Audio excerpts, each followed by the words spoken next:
it's a tennis Saturday again, pero maulan. Pero super ambon. Ayun o, kita nyo naman basa. Ayun, nandito na tayo. So, laban natin. Siguro but not too much kasi medyo delix pag pag maulan. Yung kasama ko is already playing outside. So, if kinaya niya, ilalaban natin. So that's it. It's a gloomy start of the day, and I'm looking forward to what the rest of the day has to offer.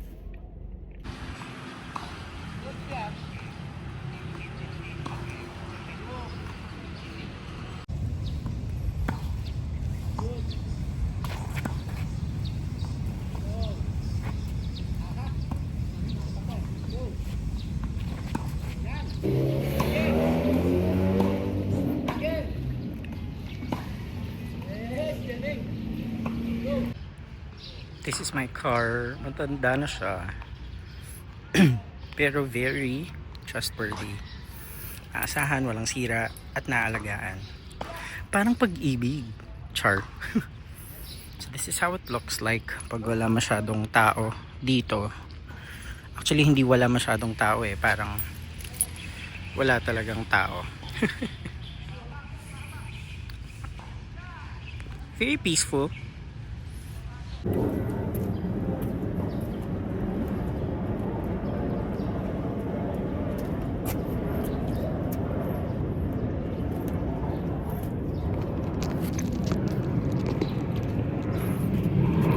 Fit of the day, pawis version.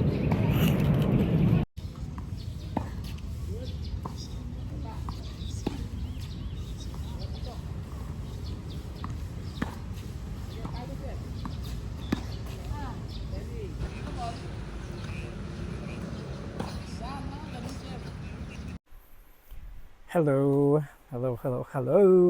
Today is a Thursday, March 10. It's a Monday. Usually, pag Monday, nag-workout ako ng hapon. I do some HIIT and core workout. Pero today, pause muna ako for that. Either way, nag-workout naman ako ng Saturday, Sunday, and then I'm planning to do some workouts tomorrow and on Wednesday as well. So break muna today kasi marami akong gagawin. First, usually pag Monday, yan, kung nakikita niyo yung mga nandyan, yan yung mga gamit ko, mga damit, bagong plancha, bagong laban ng mga damit. Usually pag Monday, inaayos ko sila tapos ako yung naglalagay sa closet ko. Kasi ang ginagawa ko, yung mga bagong laba, bagong plancha na damit, yun yung nasa ilalim. Para lahat ng damit na susuot ko. Tapos, ina-arrange ko pa yan according to color. So, gusto ko very meticulous. Kung ano yung kulay na gusto ko, feel ko, suotin today. So, like, kunyari, ngayon, di pa ako naliligo. Gusto ko mag-white para mukhang fresh. I think, umubra naman. Wala pa akong ligo. But after this, maliligo na ako. But anyways, TMI. So that's what I'm going to do. Ayusin ko lang tong mga stuff na to. And then later on, instead of working out, siguro mga in an hour or two, I'll go outside para mag-coffee shop while working. Na-enjoy ko mag-work preparing for my classes, working on my school requirements, sa labas kaysa dito sa bahay. Dati ginagawa ko yun, lalo na nung work from home. Pero simula nung nag-work from home or nung nag-pandemic, parang ayokong maging working area ko yung bahay. Ayoko ng ganong idea because I'm supposed to be, ako lang to masaya mag-work from home pero kung work from home yung gagawin ko, not literally sa bahay. Parang ganon. Sa labas siguro. Coffee shop, mga ganon. Kasi ayoko talaga ma-associate sa utak ko. Sa akin lang to.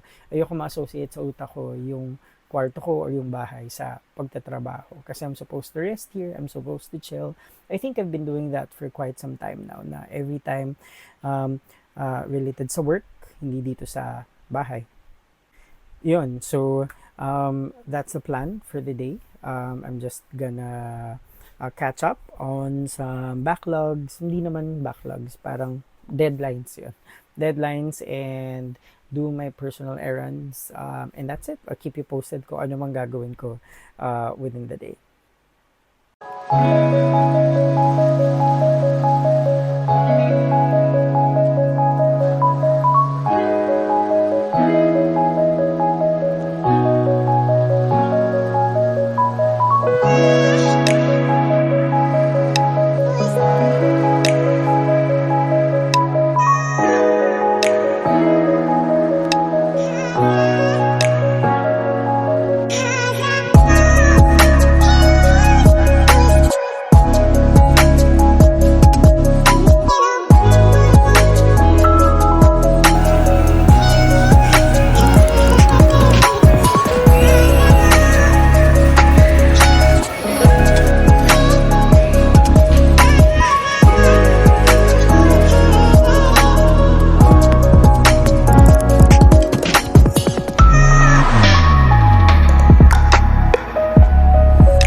Boom!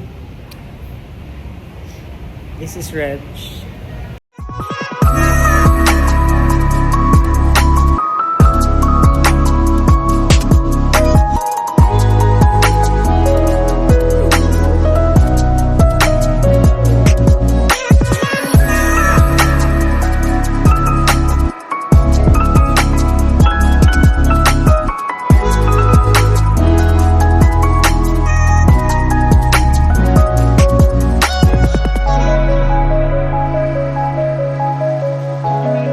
Hello, today is a Wednesday, March, hindi ko na alam. Ilalagay ko na lang yung date. And nandito ako sa parking lot sa school. Every Wednesday may meeting kami. Well, paminsan-minsan wala. But mas madalas meron kaming meeting.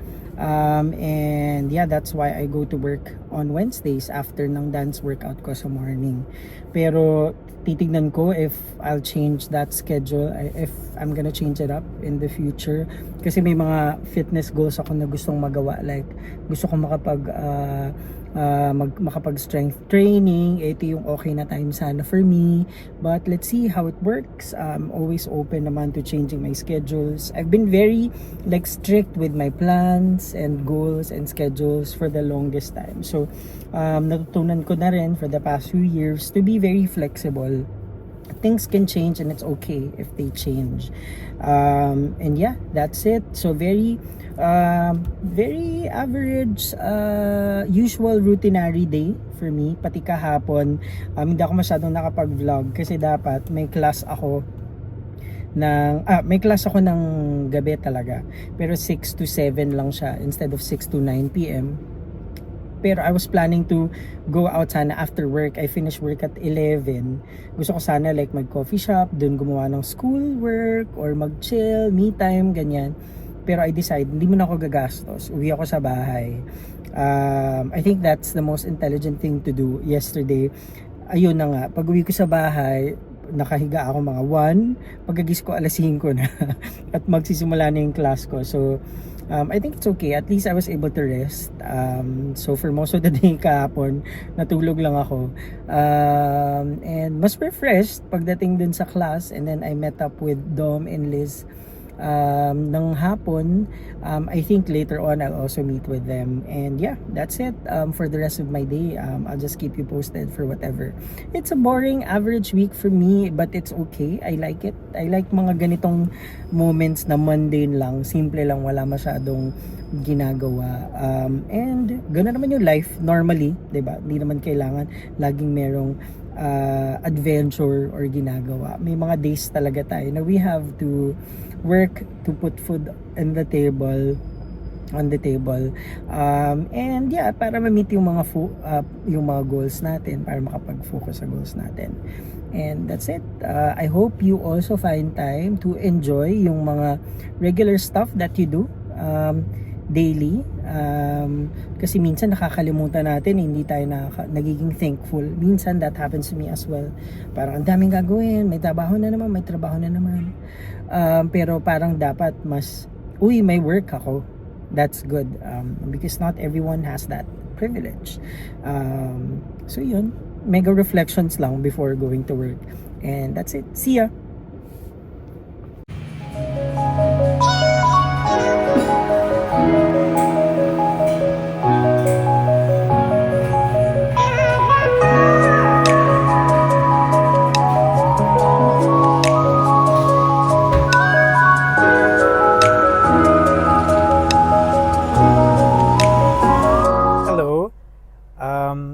It's a Thursday, March. Hindi ko na alam yung date. Ilalagay ko na lang ulit. 14th. Nadalawang isip. Basta nakalimutan ko yung date. I just came from work. So medyo busy day today. Medyo mahaba yung work day ko pag Thursday. Starts at around 9. Tapos ends around 3:30. I can't complain. It's okay. Okay pa naman yung oras na yun. Hindi naman sobrang tagal. And then now, kanina tinatamad ako mag-workout because I wasn't feeling at my best.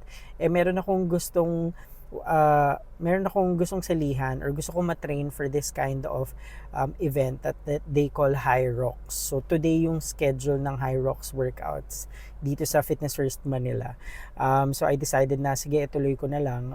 But I'll pace myself, hindi masyadong push yung ano lang, mas imi-meet mo yung endurance targets mo kaysa yung mga targets ng daming what do you call this, yung maraming beses mo nagagawa yung isang exercise or yung speed mo. More on endurance ang goal ko today. So yeah, let's do it. I'm excited. Gusto ko kasi siyang itry, kaya kahit medyo not okay ako kanina tapos medyo inaantok at pagod, i-go natin yan, ilalaban natin. So yeah, I'll take videos para updated care, para you can see what kind of workouts we do. That's it.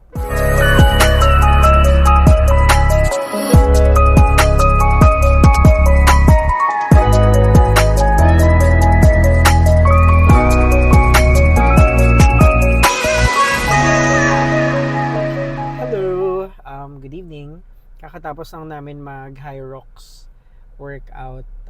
Yung High Rocks workout para siyang preparation for the actual High Rocks event, which is a series of parang stations na done indoor. So para siyang kung may Spartan na outdoor, yung High Rocks parang indoor.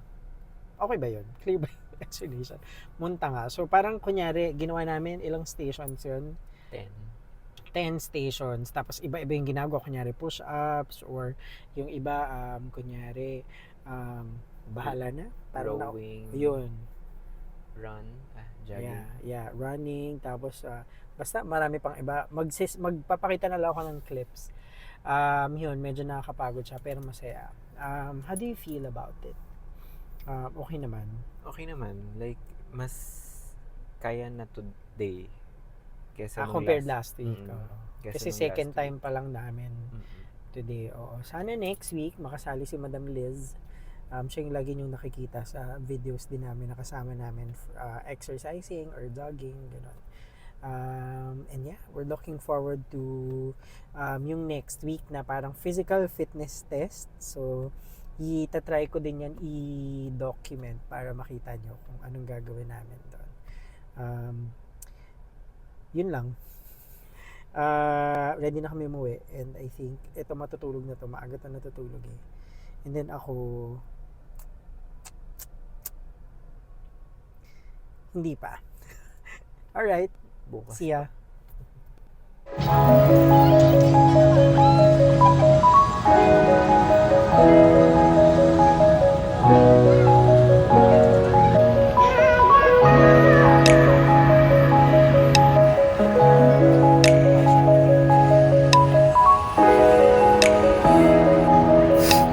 Si Dom, kinukuha na po siya ng liwanag.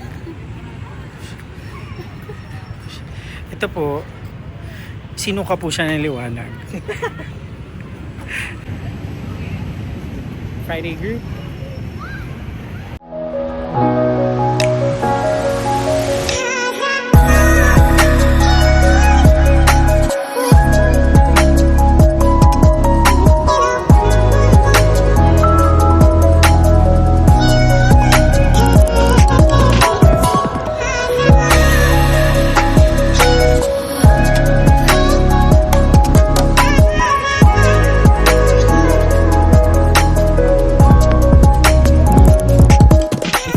Kita naman sa pawis ko, no? It's a very tiring day. We just finished an hour of tennis. Yeah, naglalaro pa si Dom doon. Yun, and that's it. Whew. Super pawis. Authentic yan, authentic. This is Sir Chris. Siya yung nagtuturo sa amin ng tennis ngayon dahil wala si Coach Angelo. Marami siya experience with coaching. Pati mga anak niya varsity ng tennis team. Kumusta ka naman? Pagod?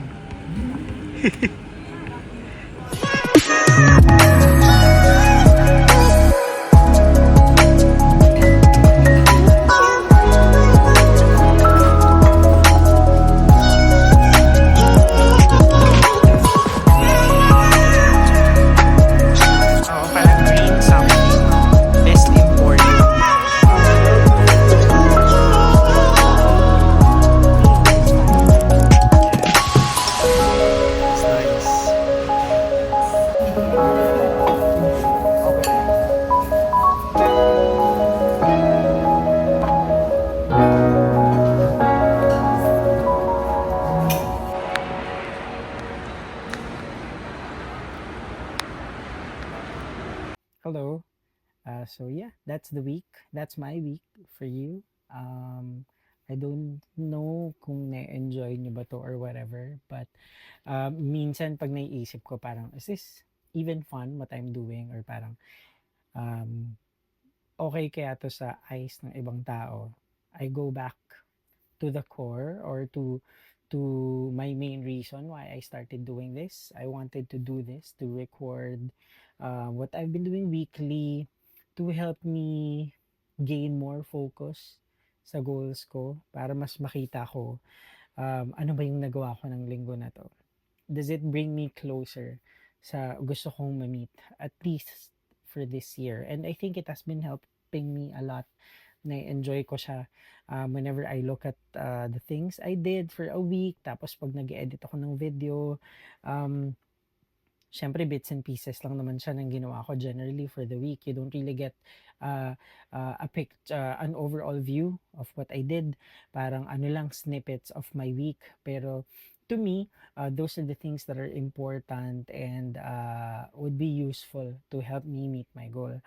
And then it has helped me become very reflective. I consider myself as someone who is very reflective already. Pero ngayon, mas nagiging focused yung reflections ko. Like, okay, ito yung ginawa ko. Okay, sino ba yung mga kasama ko?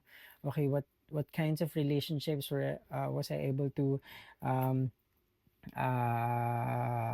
nurture nitong mga nakaraan? Ano ba yung mga work or responsibilities ko na mas binigyan ko ng pansin? And siguro moving forward, I'll also end my videos with like short reflections. Um, kung how my week was. And sa ngayon, I think ang reflection ko would be to continue to be kind to yourself and to others. To be very critical sa sarili ko in a healthy way. Critical meaning, ano ba yung ginagawa ko? Tama ba yung ginagawa ko? High quality ba yung nabibigay ko na outputs and stuff like that. But be more tolerable. Be more tolerant of others. Kung meron kang hindi naintindihan, kung meron kang hindi gusto sa iba, mas maging tolerant pa. It's a work in progress still. And siguro to give yourself value, yung pag feeling mo you're not welcome sa table, kung feeling mo your presence is not welcomed anymore, know when to step back. So, yun yung mga, I think, reflections ko for this week and for the past 2 weeks, I believe. And I hope, you take time to reflect on your life when you can as well. I think healthy siya. It will give you a sense of being grounded, no? Mas makikita mo ano na ba yung nangyayari sa life mo. And, to always recognize where you are, what you were able to do to reach where you are at this point. And yeah, I guess that's it. So looking forward to sharing my days for the coming weeks again. And that's it. Wait, may magbababay sa inyo. Wait lang. Yeah. This old boy. Old na siya pero very malambing. So this is Snow. This is my baby Snow. He's 11 years old. Very energetic and mabait. Tahimik. Hindi niya alam ano nangyari. And yeah. See you next week.